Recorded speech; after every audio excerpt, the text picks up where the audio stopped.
So my name is Esther, and I'm with Ungir Umhverfissinnar, which is the youth environmentalist organization in Iceland.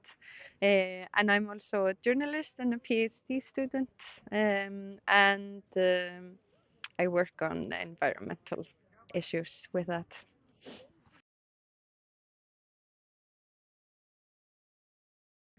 So my personal experiences influence the work I do a lot, and it's quite fitting actually to be here because I started working as a glacier guide back in university, and I got to go on the glacier when I was in high school, and it just really I felt like it was a place that mattered to me a lot, and when I was deciding what to do, I thought it would have to be something where I can contribute to um, solving the problems that we have in terms of climate change. Because for me, the glaciers are a place that provide me joy and adventure. So being able to have them for as long as possible is, on a personal note, really important. And then my interest in society and the impacts on the society have sort of been, yeah, always with me since I was a kid. Kind of, yeah, that's how I think about it.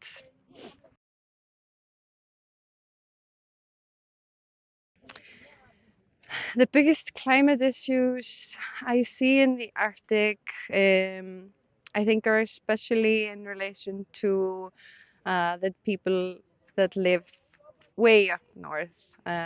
So many indigenous communities and communities that are based kind of high in the Arctic.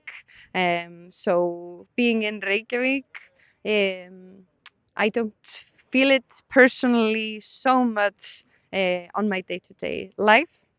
But of course, I see the challenges and the changes that are happening in our environment, more extreme weathers. But then as you go higher up, you can see that these changes become, I guess, more extreme. So the people that are living, for example, in Greenland and so on, are seeing more impacts with melting sea ice, changing sea patterns and so on that also trickle down to here. But they kind of, yeah, are more extreme up there. But I see that as some of the biggest challenges that the extremities that are becoming more unpredictable and having an impact on the daily life of people.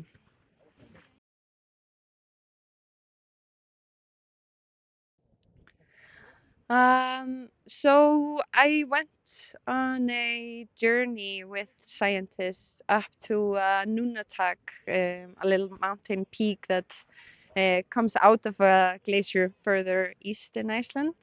And there they were doing natural science, so they were looking at the flora that's coming now once the glacier disappears, and what life is going to come up underneath the glacier, where life starts and so on. So I was with them and doing a piece on how the scientists are looking at these new landscapes that we are seeing, and can help us understand what the landscapes in Iceland are going to look like as the glaciers melt, and give people an understanding of how the glacier is melting, so where it's been in the past, because these researchers have been going to these places for the past almost 30 years.